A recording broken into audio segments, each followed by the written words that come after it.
আমরা কথা বলছি ঐক্য নিয়ে। আমাদের সঙ্গে যুক্ত হয়েছেন বরিশাল থেকে ফিরদাউস সোহাগ। সোহাগ, স্বাগত ভোটের ট্রেনে আপনাকে। আপনি যাদেরকে নিয়ে আসলে যে ভোটার কিংবা তৃণমূলের বিভিন্ন দলের নেতা তাদের সঙ্গে যুক্ত হয়েছেন, আমরা কথা বলছি যে যেহেতু একেবারে নির্বাচনের ঠিক কয়েক মাস আগে দলগুলোর মধ্যে আসলে কতটা ঐক্য দেখতে পাচ্ছে তৃণমূলের ভোটাররা, এবং গণভোট নিয়ে বেশ কিন্তু কথাবার্তা আসছে যে জাতীয় নির্বাচনের আগে গণভোটটা কত দ্রুত করা যায় নাকি নির্বাচনের দিনই করা যায়, সেসব বিষয় নিয়ে আসলে তারা কি ভাবছে একটু আপনার মাধ্যমে জানতে চাই। রয়েছেন আমার ডান দিকে, তিনি হচ্ছেন বিএনপির মহানগর কমিটির যুগ্ম আহ্বায়ক জনাব আবুল কালাম আজাদ। আর আমার বাম দিকে রয়েছেন তিনি একজন গণমাধ্যম কর্মী এবং গণমাধ্যম ব্যক্তিত্ব শাহে আলম। তিনি একদিকে গণমাধ্যম কর্মী, অন্যদিকে তার আরেকটি পরিচয় আছে, তিনি জামাতের অন্যতম নেতা, যদিও তিনি গণমাধ্যম কর্মী হিসেবে পরিচয় দিতেই স্বাচ্ছন্দ্য বোধ করেন। তো আমরা তাদের সঙ্গে কথা বলছি। আজাদ ভাই, আপনি যদি আমাদেরকে একটু বলেন যে বাংলাদেশের রাজনীতিতে এখন নানান বিষয় নিয়ে কিন্তু আলোচনা হচ্ছে, তো এই মুহূর্তে ঐক্য বিষয়টি খুবই গুরুত্বপূর্ণ। তো এই বিষয় নিয়ে আপনার মতামত জানতে চাচ্ছি। ধন্যবাদ ফেরদৌস সোহাগ আপনাকে, এবং আপনার মাধ্যমে দর্শক শ্রোতাদেরকে ধন্যবাদ। আপনি জানেন বিএনপি একটি গণতান্ত্রিক দল। আমাদের এর নেতৃত্ব দিচ্ছেন ভারপ্রাপ্ত চেয়ারম্যান জনাব তারেক রহমান। আপনারা জানেন বিগত 5ই আগস্ট বিএনপির নেতৃত্বে জনগণের মাধ্যমে এই ফ্যাসিস্ট আওয়ামী লীগ সরকারকে এদেশ থেকে বিতাড়িত করা হয়েছে। বাংলাদেশে যাতে ফ্যাসিস্ট সরকার আর শেখ হাসিনার মতো একজন ফ্যাসিস্ট খুনি এদেশের যাতে আর আসতে না পারে, সে বিষয়ে কিন্তু আমাদের ভারপ্রাপ্ত চেয়ারম্যান তারেক রহমান সর্বদাই সোচ্চার।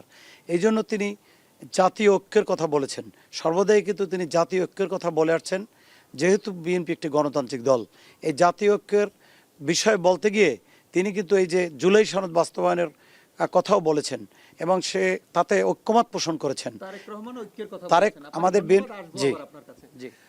শালম ভাই, আপনি যদি আমাদেরকে একটু বলেন যে কথাটি বলছিলাম, জামাত কি ভাবছে ঐক্য নিয়ে, আপনার কাছ থেকে একটু শুনতে চাই। জি, ধন্যবাদ ফেরদৌস সোহাগ সাহেব। এখন টিভিকে আমি আন্তরিকভাবে মোবারকবাদ জানাচ্ছি যে আমাকে এখানে আমন্ত্রণ জানানোর জন্য। আসলে ঐক্য বিষয়টা হচ্ছে, ঐক্য তো দু ধরনের হয়, একটা হচ্ছে আদর্শিক ঐক্য, একটা হচ্ছে রাজনৈতিক ঐক্য। তো রাজনৈতিক ঐক্য দীর্ঘদিন ধরে জামাতের সাথে বিএনপির একটা ঐক্য ছিল, এটা আপনারা লক্ষ্য করেছেন। দীর্ঘ সময় সেই 91 থেকে শুরু করে 5ই আগস্টের আন্দোলন বিপ্লবের পূর্ব পর্যন্ত, অর্থাৎ 24-এর গণ অভ্যুত্থানের আগ পর্যন্ত একটা রাজনৈতিক ঐক্য ছিল। গণ অভ্যুত্থান পরবর্তী সময়ে বাংলাদেশের সমকালীন যে প্রেক্ষাপট এবং পরিবর্তিত পরিস্থিতি, এখানে এখন এই যে রাজনৈতিক ঐক্যের যে দিক এবং এর কতগুলো বিষয়ে পরিবর্তন হয়ে গিয়েছে। বিএনপির সাথে যে সমস্ত রাজনৈতিক দলগুলোর ঐক্য দেখা যায়, তাদের সমমনা চিন্তার সাথে যারা জড়িত তাদেরকে নিয়ে সেটাকে এক ধরনের রাজনৈতিক ঐক্য বলা যায়। আর জামাত ইসলামী সমমনা যারা রয়েছে, বাংলাদেশে কোরআন হাদিস সুন্নাভিত্তিক যে রাজনীতি করতে চায় তারা, বা করার ঘোষণা তাদের ম্যানিফেস্টো, তাদের গঠনতন্ত্রে রয়েছে, তাদের সাথে মিলে তারা একটা রাজনৈতিক ঐক্য করার চেষ্টা করছে বা কাছাকাছি এসে পৌঁছেছে। সেক্ষেত্রে দেখা যায় যে এখন যে ঐক্যের ধারাবাহিকতায় দুটো পথ তৈরি হয়েছে। একটা হচ্ছে ইসলামিস্ট যারা রয়েছে তাদের, আর একটা হচ্ছে গণতন্ত্রপন্থী যে সমস্ত বাংলাদেশি জাতীয়তাবাদ, এর নিরিখে বিএনপির সাথে ঐক্য। তো দুই মেরুতে দুটো ঐক্য হচ্ছে। এটা একটা রাজনৈতিক সৌন্দর্য বলে আমি মনে করি। সংক্ষিপ্ততার কারণে আমরা আবার নিচ্ছি। আজাদ ভাই, আপনি যদি আমাদেরকে বলেন যে এই যে সামনে একটা গণভোটের নিয়ে আলোচনা হচ্ছে, তো সংক্ষেপে যদি বলেন গণভোট নিয়ে আপনার মতামত কি? দেখেন, রাজনীতিতে শেষ বলতে কোনো জিনিস নেই। ঐক্য ছিল, ঐক্য থাকবে। এদেশের জনগণের স্বার্থে বেগম খালেদা জিয়া তিনি যেভাবে নিজের জীবনকে বিসর্জন দিয়েছেন, জনাব তারেক রহমান সুদূর দূরে থেকেও বিএনপিকে নেতৃত্ব দিয়ে আসছেন বাংলাদেশের জনগণের স্বার্থে। সো আপনারা জানেন যে আগামী দিনেও রাজনীতির স্বার্থে, জনগণের স্বার্থে, গণতন্ত্রের স্বার্থে তিনি ঐক্যের প্রশ্নে জুলাই সনদ বাস্তবায়নের লক্ষ্যে তিনি ঐক্যমত পোষণ করেছেন।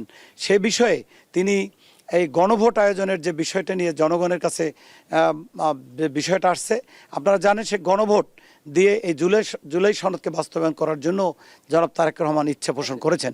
সেক্ষেত্রে নির্বাচনের দিন, জাতীয় সংসদ নির্বাচনের দিনে তিনি গণভোট দিয়ে এই জুলাই সনদকে বাস্তবায়নের কথা বলছেন, কিছু মতপার্থক্য থাকতেই ধন্যবাদ পারে। আপনাকে।